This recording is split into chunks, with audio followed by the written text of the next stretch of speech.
The group of 4 senior soccer players, Kevin, Josh, Liam, and Marcus, were known troublemakers around Silverwood High School.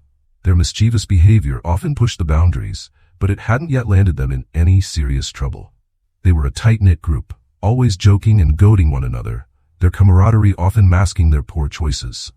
As they made their way home after practice, their eyes locked onto the sight of the old man sitting on the bench, his red MAGA hat a vivid beacon in the late afternoon light. Kevin, the informal leader of the group, pointed towards the man, his face twisted in a mix of curiosity and disdain. "Look at that," he said, his voice dripping with derision. "Who wears that hat in public anymore?" The others laughed, their interest piqued. Josh snickered. He must be stuck in the past or something. They exchanged glances, the atmosphere shifting as a silent agreement passed between them. This would be their next target. As they approached the old man, he barely looked up from his book. He seemed absorbed, unbothered by the world around him. The teenagers surrounded him, their presence slowly cutting off the sunlight and casting a shadow over his peaceful spot on the bench. Kevin cleared his throat dramatically, catching the old man's attention. The man looked up, his eyes meeting Kevin's with a polite but distant expression. "Can I help you boys?" he asked, his voice calm and steady. His question, genuine and unassuming, was met with sneers. "Yeah, you can help us," Kevin said, smirking. "You can start by getting rid of that hat. You know what that thing stands for?" He jabbed a thumb toward the bright red cap, his friends snickering behind him. The man glanced at the hat and then back at Kevin. "It's just a hat," he replied, maintaining his composure. "I'm not looking to argue, son."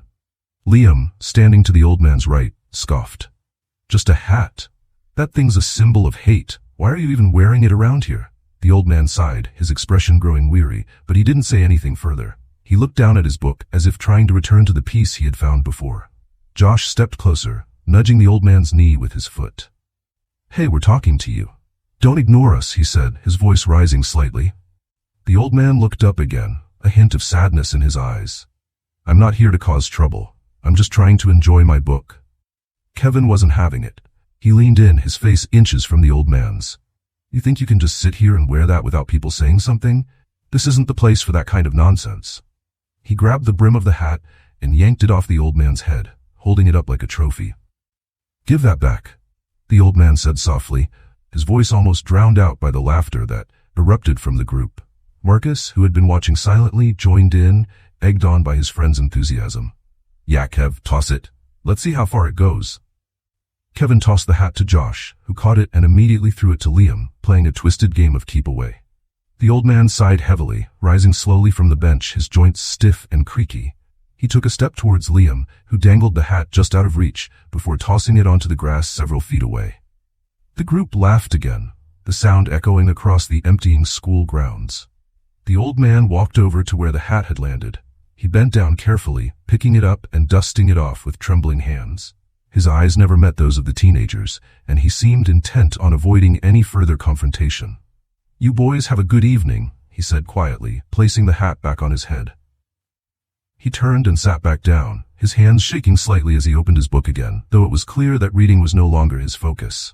The teenagers stood there, somewhat taken aback by the old man's calm reaction. They had expected anger, maybe even a shouting match, but his lack of response left them at a loss for words. Kevin, trying to regain the bravado, muttered, "Whatever, let's go. This guy isn't worth it." With that, the group slowly dispersed, their laughter fading as they walked away, leaving the old man alone once again. As they walked away, Kevin tried to keep up the group's momentum by making jokes, but there was a visible discomfort in the air. Marcus walked a little slower, glancing back at the old man on the bench, a slight frown on his face. Josh nudged him. "What's up with you, man?" Marcus shrugged. "I don't know, it just didn't feel right." Josh rolled his eyes. "You're getting soft, Marcus. It was just a stupid hat." Marcus nodded, but his expression didn't change. From across the parking lot, Principal Stevens had seen enough. He had been on his way to his car when he noticed the commotion near the track. As he walked closer, he recognized the group of boys immediately. They were troublemakers, always finding ways to stir up chaos, but this time they had crossed a line. He watched as they harassed the old man, his heart sinking as he saw the MAGA hat being tossed around, and the old man's quiet dignity in response. Principal Stevens quickened his pace, but by the time he reached the bench, the teenagers were already retreating, their figures disappearing into the distance. He approached the old man, his face a mix of concern and regret. Sir, I'm so sorry about what just happened, Stevens said, his voice filled with empathy. Are you all right? Those boys have no right to treat you that way. The old man looked up, his eyes tired but kind. He gave the principal a small, weary smile. Thank you, but I'm all right. It's nothing new for me these days, he said, his voice soft. He glanced down at his book, his fingers tracing the edges of the pages. Stevens felt a surge of anger at the boys, but he forced himself to remain calm. He placed a hand on the old man's shoulder. I assure you, sir, this behavior won't be ignored. I know exactly who they are, and I will make sure this is addressed. You deserve respect, not this kind of treatment. The old man nodded, his expression grateful but resigned. I appreciate it, son. But really, don't trouble yourself too much. I've learned to let these things go. His words were gentle, but the sadness behind them was evident, and it only strengthened Principal Stevens' resolve. Well, I can't let it go, Stevens replied, his voice firm. I'll be taking care of this, you have my word. He looked at the old man for a moment longer, then nodded respectfully before turning and heading back towards the school building, his mind already set on the actions he would take the following day.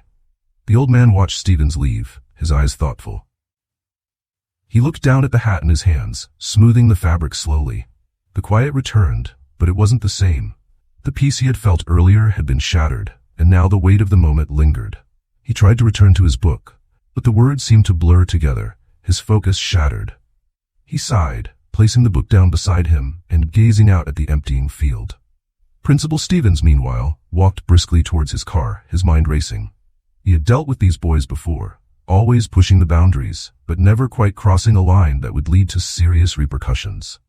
This time, though, they had gone too far.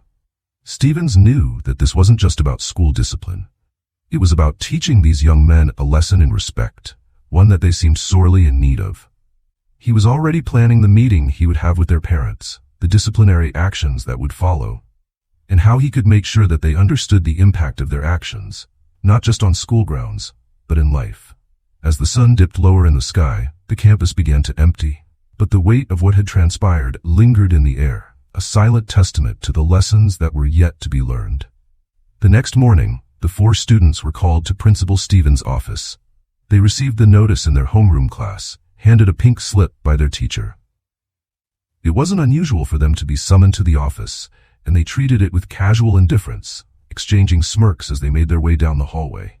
To them, it felt like they were being called in for just another slap on the wrist.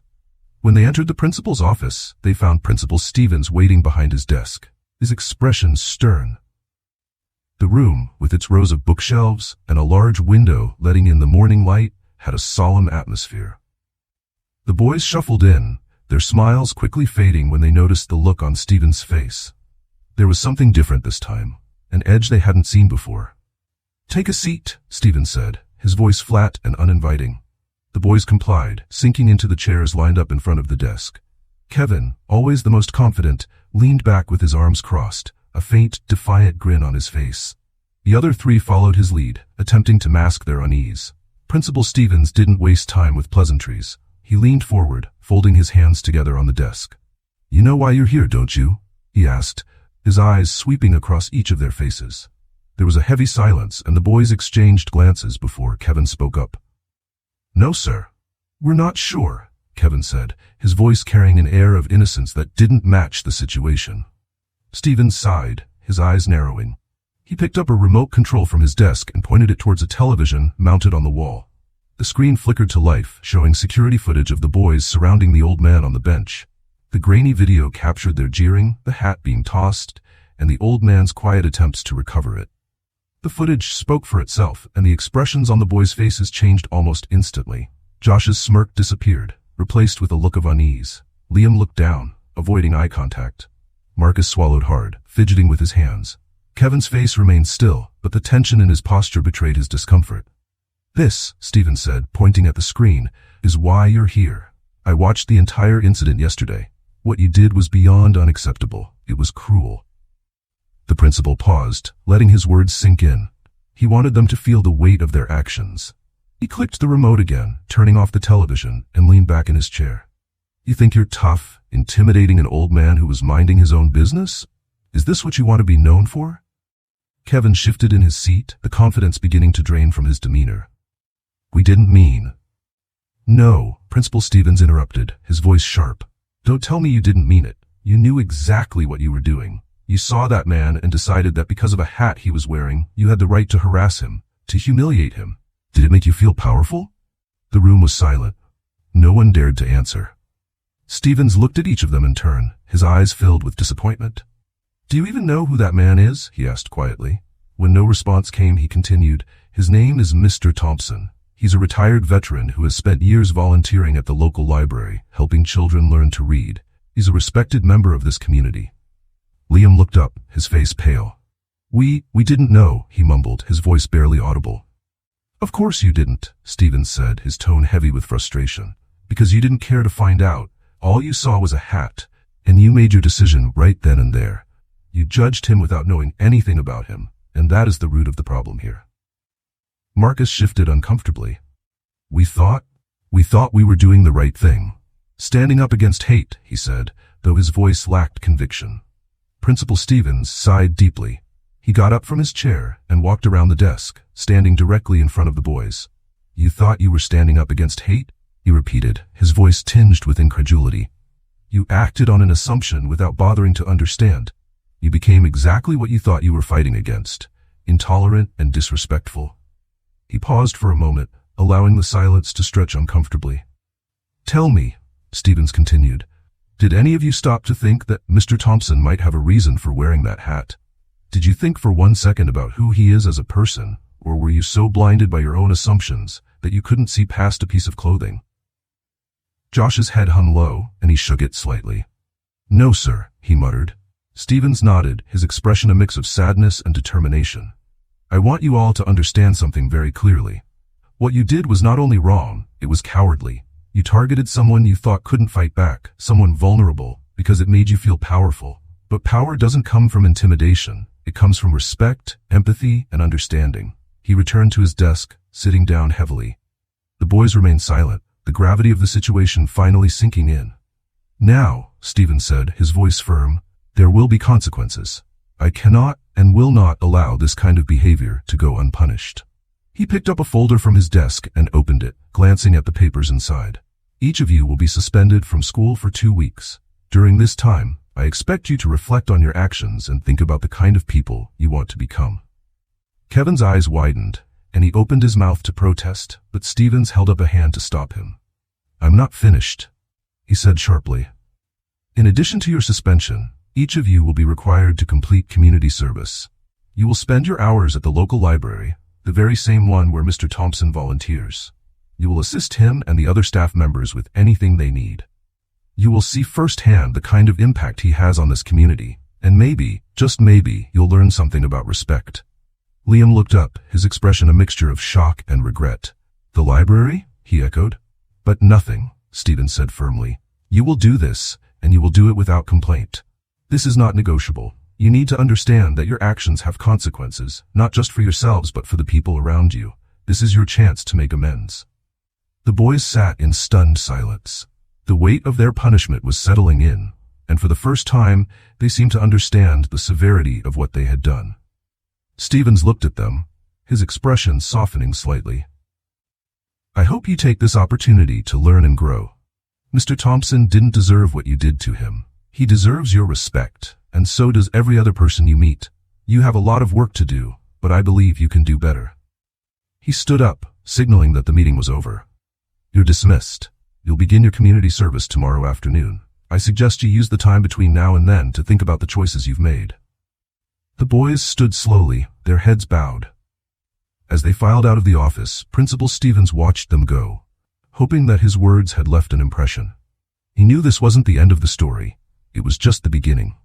The real work would come in the days ahead, as the boys faced the consequences of their actions and learned what it meant to treat others with dignity and respect. The news of the 4 students' suspension spread through Silverwood High School like wildfire.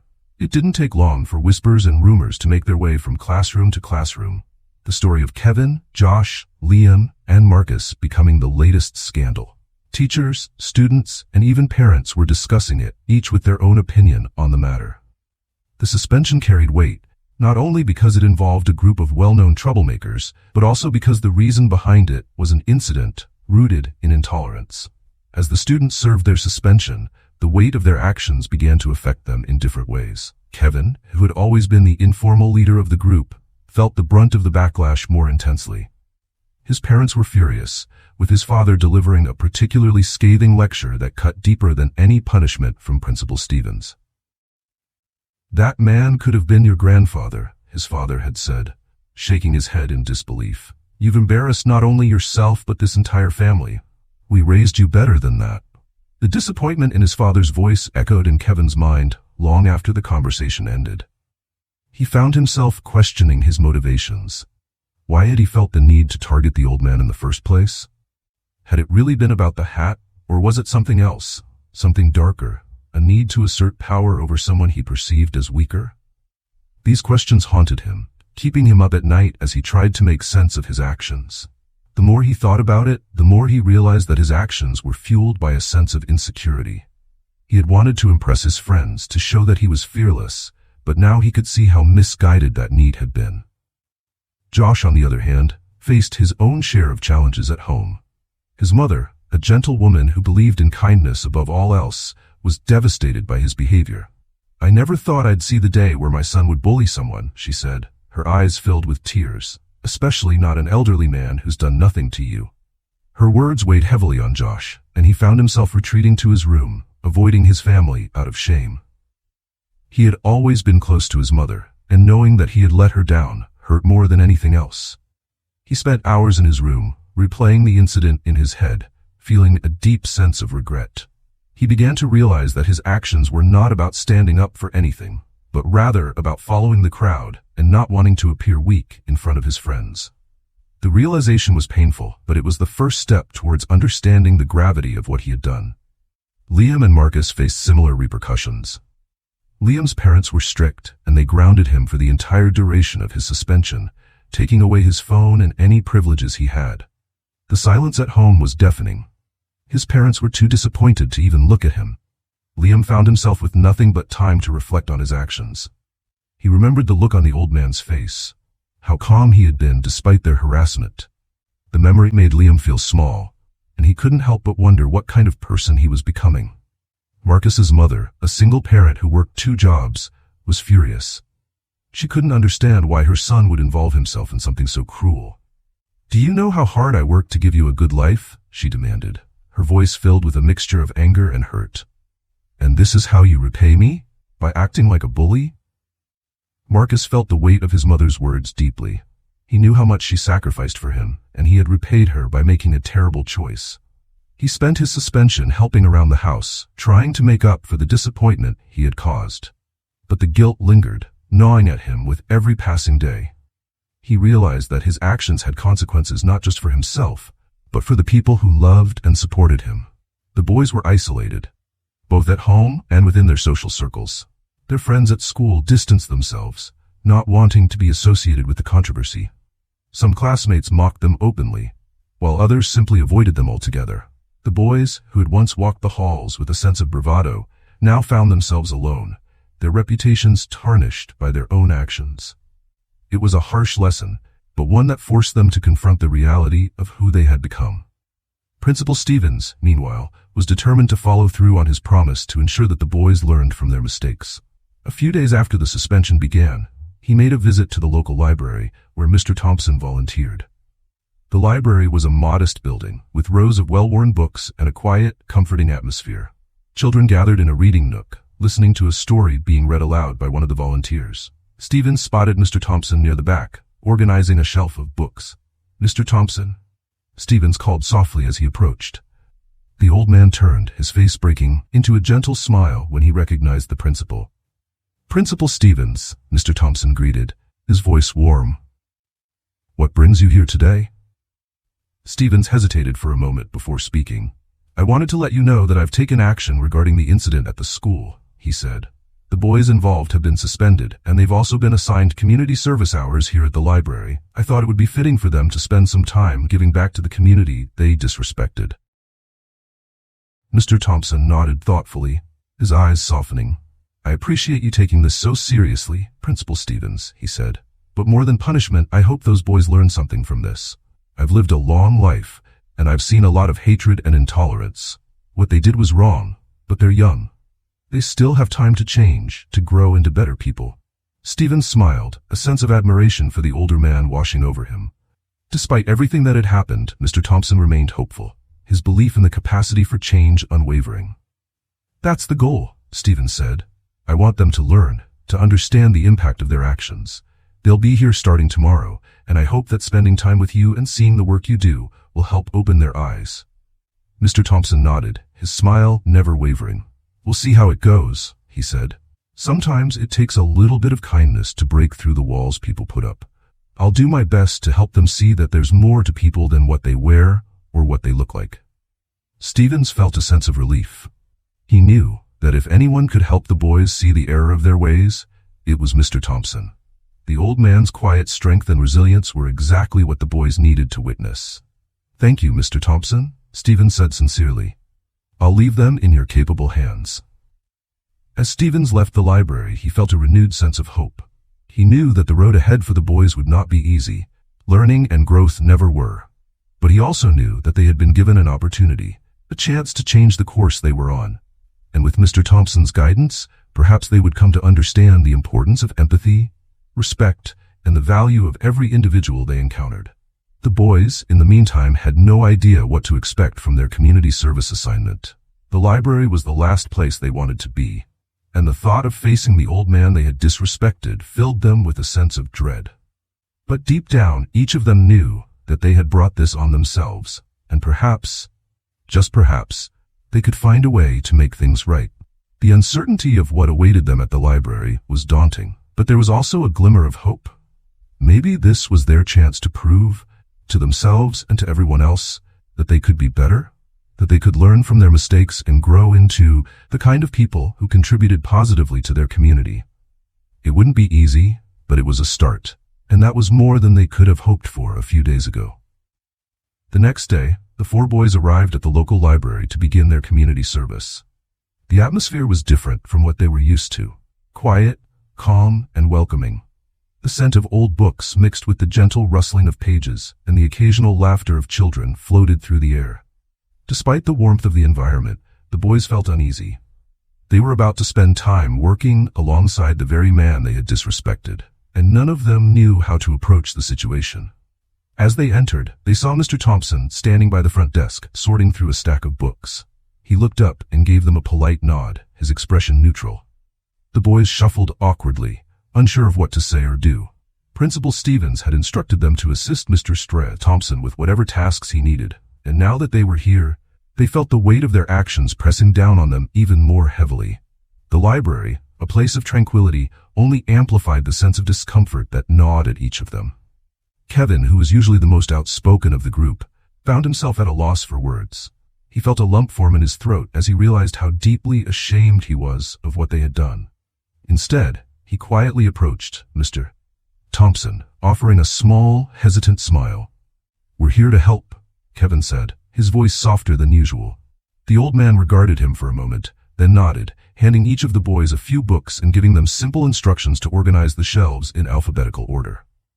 The task seemed straightforward enough, but the simplicity of it only highlighted how misplaced their hostility had been. The hours passed slowly. The boys worked quietly, avoiding eye contact with Mr. Thompson and with each other. The work was monotonous, but it gave them time to think.